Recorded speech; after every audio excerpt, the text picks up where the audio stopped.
അശ്അരി വിശ്വാസികൾ ഒരുങ്ങിത്തുടങ്ങി. സ്വന്തം നാട് വിടുകയാണ്. വേണ്ടപ്പെട്ട പലരെയും പലതിനെയും വെടിയുകയാണ്. വിശ്വാസ സംരക്ഷണത്തിനായി, നവമത പഠനത്തിനും പ്രാക്ടീസിനുമായി. ചില കണ്ണുകൾ നിറഞ്ഞു, കൽബുകൾ പിടഞ്ഞു. സ്വാഭാവികം.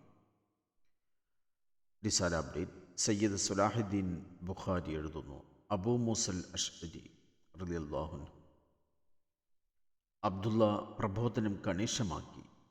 തിരുനബിയുടെയും ഇസ്ലാമിൻ്റെയും നവമുന്നേറ്റങ്ങൾ പറഞ്ഞായി പിന്നെ പ്രചാരണം. നബി വിജയത്തെ നന്നായി ജനങ്ങൾക്കിടയിൽ അവതരിപ്പിച്ചു. അതിനിടയിലാണ് ബദർ നടന്ന വിവരം അബ്ദുള്ള അറിയുന്നത്. ബദറിലെ ഇസ്ലാമിൻ്റെ വിജയഗാഥ അവനെ ആവേശം കൊള്ളിച്ചു. ഖുറൈശികൾ തോറ്റോടിയിരിക്കുന്നു. ഇസ്ലാം മുന്നോട്ട് കുതിക്കുക തന്നെയാണ്. അബ്ദുള്ളയുടെ യുവസിരകൾ ത്രസിച്ചു.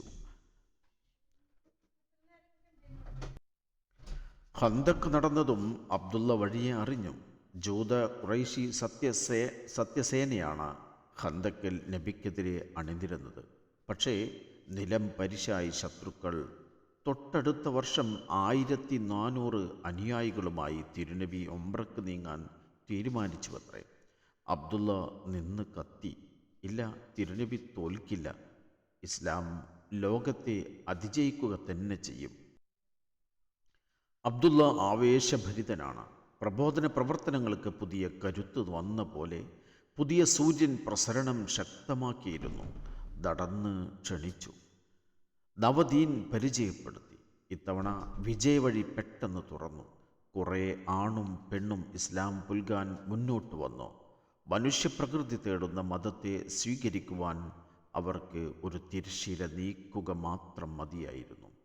ഈ പടയോട്ടത്തിനിടയിലാണ് അബ്ദുള്ളയുടെ വിവാഹം നടക്കുന്നത്.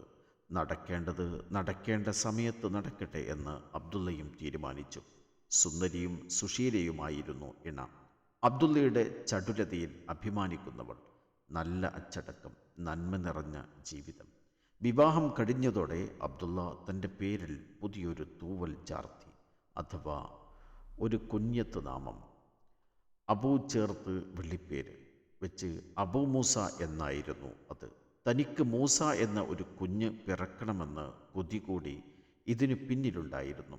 ചരിത്രം പിന്നീട് ഈ നാമമായി കൊണ്ടാടിയത്. ഹിജ്റ 8-ാം വർഷം തുടക്കത്തിലാണ് തിരുനബി ഹിജ്റ വന്ന് 8 വർഷമായി എന്നർത്ഥം. മദീനയിൽ ഇസ്ലാം കാലുറപ്പിച്ചിരുന്നു. ഇനി ചിന്തിക്കാനില്ല. യമനിൽ നിന്ന് മദീനയിലേക്ക് ഒരു പലായനത്തിന് പറ്റിയ സമയം തന്നെ ഇത്. അബൂ മൂസൽ അശ്അരി മനസ്സിലുറച്ചു. ഇപ്പോൾ കുറച്ച് വിശ്വാസികളൊക്കെ ആയിട്ടുണ്ട്. വളരെ കൂടുതലില്ല, 50 പേർ. പിന്നെ അവരുടെ കുട്ടികൾ, സ്ത്രീകൾ. ഹിജ്റയ്ക്കിനി കാത്തു നിൽക്കാനാവില്ല. മദീനയിലേക്കെത്തുക, പുണ്യമതത്തിന് ശക്തി പകരുക. തിരുനബി സാന്നിധ്യം ലോകം ജയിച്ചു കാണുന്നതിന് സമാനമാകുന്നു. അതിന് വഴി പലായനം മാത്രമാണ്. അബ്ദുള്ള പിതൃവ്യൻ അബൂ ആമിറുമായി മുഷാവറ ചെയ്തു. സഹോദരങ്ങളും മറ്റുമായി കൂടിയാലോചിച്ചു. ആർക്കും എതിർപ്പില്ല. പിന്നെ ആജ്ഞ നൽകി. അശ്അരി വിശ്വാസികൾ ഒരുങ്ങിത്തുടങ്ങി. സ്വന്തം നാട് വിടുകയാണ്. വേണ്ടപ്പെട്ട പലരെയും പലതിനെയും വെടിയുകയാണ്. വിശ്വാസ സംരക്ഷണത്തിനായി, നവമത പഠനത്തിനും പ്രാക്ടീസിനുമായി. ചില കണ്ണുകൾ നിറഞ്ഞു, കൽബുകൾ പിടഞ്ഞു. സ്വാഭാവികം. മുഹാജിറുകൾ പിറ്റേന്ന് വൈകാതെ കടൽക്കര അണഞ്ഞു. ഒരു കപ്പൽ സജ്ജമായിരിക്കുന്നു. വാടകക്കെടുത്താണ് പായക്കപ്പൽ. യാത്രികർ ഓരോരുത്തരായി അകത്ത് കയറി. കപ്പിത്താന്മാർ റെഡിയായി. യാത്ര ആരംഭിച്ചു. തിരുനബിയെ പ്രാപിക്കുകയാണ് ലക്ഷ്യം. കോർഡിനേറ്റർ അബ്ദുള്ള തന്നെ. ആരും വിഷണ്ണരൽ.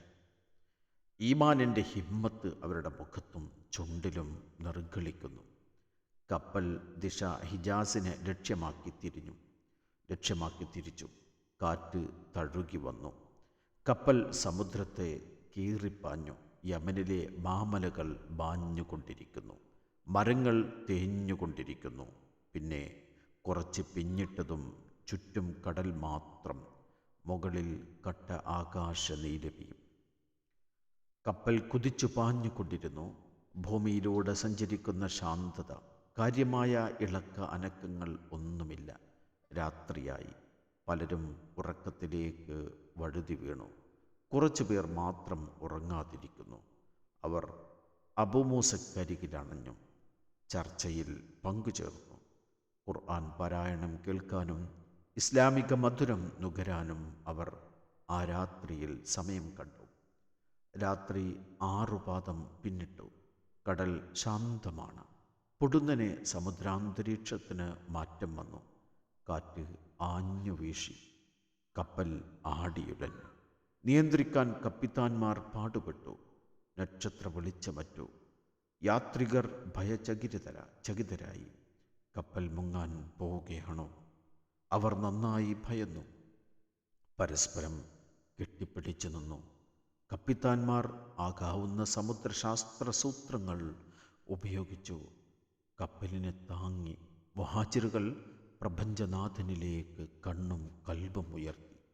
അവസ്ഥ വിനീതമായി വരികയാണ്. പക്ഷേ അബൂമൂസ സഹയാത്രികർക്ക് ധൈര്യം പകർന്നു.